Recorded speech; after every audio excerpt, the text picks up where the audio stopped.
Videos देखने के लिए सब्सक्राइब करें जनसत्ता.com, बेल आइकन दबाकर पाएं लेटेस्ट नोटिफिकेशंस।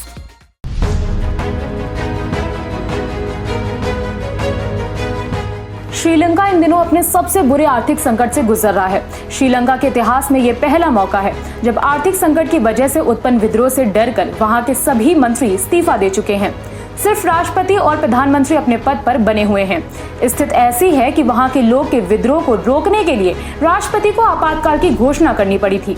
हालांकि आपातकाल अब खत्म कर दिया गया है, लेकिन रोजमर्रा की जरूरत की चीजों के लिए अभी भी लोग सड़कों पर भटक रहे हैं। श्रीलंका के इस स्थिति के लिए जिम्मेदार राजपक्षे परिवार और भारत पर इसका क्या असर पड़ेगा, आइए जानते हैं इस रिपोर्ट में।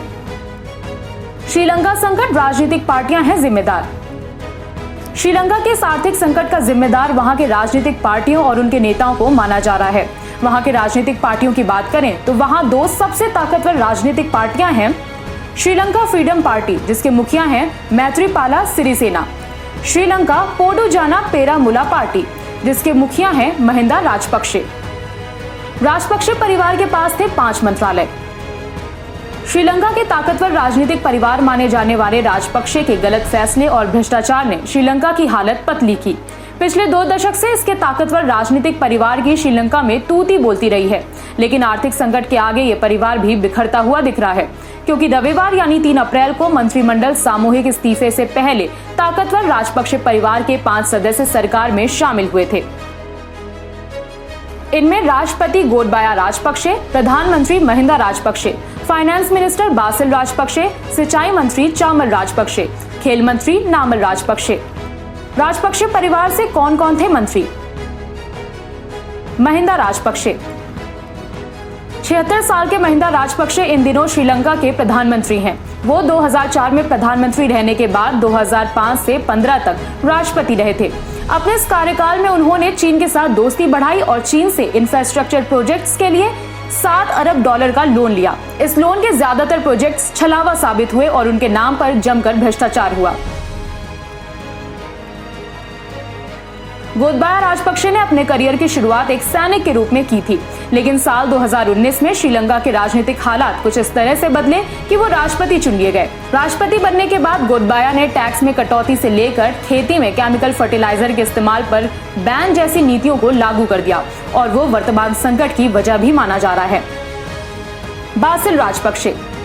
बासिल राजपक्षे महिंदा राजपक्षे के भाई और वर्तमान के सरकार में 3 अप्रैल तक फाइनेंस मिनिस्टर थे। श्रीलंका में सरकारी ठेकों में कथित कमीशन लेने की वजह से उन्हें श्रीलंका में मिस्टर 10% कहा जाता है। इसके साथ ही सरकारी खजाने में लाखों डॉलर की हेराफेरी के आरोप लगे थे, लेकिन गोटबाया के राष्ट्रपति बनते ही सभी केस खत्म कर दिए गए। चामिल राजपक्षे श्रीलंका प्रधानमंत्री महिंदा राजपक्षे के बड़े भाई हैं। वर्तमान सरकार में वो सिंचाई विभाग संभाल रहे थे।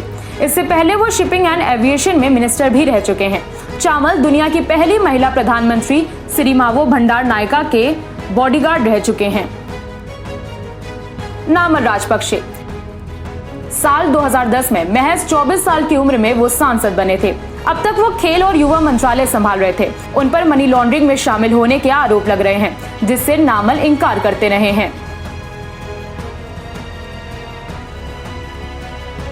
श्रीलंका में 4200 में बिका 12.5 किलो का गैस सिलेंडर। श्रीलंका में इन दिनों अनाज, चीनी, मिल्क पाउडर, सब्जियों से लेकर दवाओं तक की कमी है। इनकी कीमत जानकर आपके होश उड़ जाएंगे। हालात ऐसे हैं कि पेट्रोल पंपों तक पर सेना तैनात करनी पड़ी है। देश में 13 घंटों की बिजली कटौती हो रही है। देश का सार्वजनिक परिवहन ठप हो गया है, क्योंकि बसों को चलाने के लिए डीजल ही नहीं है। देश भर में बड़ी कीमतों की बात करें तो चावल 220 रुपए प्रति किलो है, गेहूं 190 रुपए प्रति किलो है, चीनी की कीमत 240 रुपए प्रति किलो है, नारियल तेल 850 रुपए प्रति लीटर, एक अंडा 30 रुपए, 1 किलो मिल्क पाउडर की रिटेल कीमत 1900 रुपए है। तो वहीं पिछले हफ्ते वहां पर 12.5 किलो गैस की सिलेंडर 4200 रुपए में बिक रहा था। इन देशों के कर्ज हैं श्रीलंका पर। पिछले 1 दशक के दौरान श्रीलंका की सरकार ने जमकर कर्ज लिए, लेकिन इसका सही चीजों में इस्तेमाल करने के बजाय इन रुपयों का दुरुपयोग किया गया। इसका परिणाम इन दिनों श्रीलंका भुगत रहा है। श्रीलंका ने कर्ज ज्यादातर भारत, चीन और जापान जैसे देशों से लिए हैं। इसके अलावा world bank, Asian development bank जैसे ऑर्गेनाइजेशंस का भी पैसा बकाया है। साथ ही उसने इंटरनेशनल मार्केट से भी उधार लिया हुआ है। श्रीलंका में होने वाले परिवर्तन का सीधा असर भारत पर पड़ता ही है, फिर चाहे वो सालों साल चली तमिल विद्रोह हो या फिर चीन के साथ श्रीलंका की गहरी दोस्ती हो। ऐसे में आर्थिक संकट का साया भारत पर पड़ सकता है, इस आशंका से इनकार नहीं किया जा सकता है। हालांकि तमिल विद्रोह के दौरान भी भारत में श्रीलंका शरणार्थियों की संख्या बढ़ गई थी। कुछ ऐसी ही स्थिति वर्तमान में बनती हुई दिख रही है। जियोपॉलिटिकल के रूप में श्रीलंका भारत के लिए बहुत महत्वपूर्ण है। यही वजह है कि भारत सबसे ज्यादा मदद कर रहा है ताकि श्रीलंका को चीन के चंगुल से बाहर निकाला जा सके। तो ये था श्रीलंका में उत्पन्न आर्थिक संकट से जुड़ी हमारी रिपोर्ट। आपको रिपोर्ट कैसी लगी कमेंट बॉक्स पर बताइए। साथ ही पूरे मामले पर आपके क्या विचार हैं कमेंट सेक्शन पर लिखिए। बाकी देश दुनिया से जुड़ी खबरों के लिए बने रहिए जनसत्ता के साथ। धन्यवाद।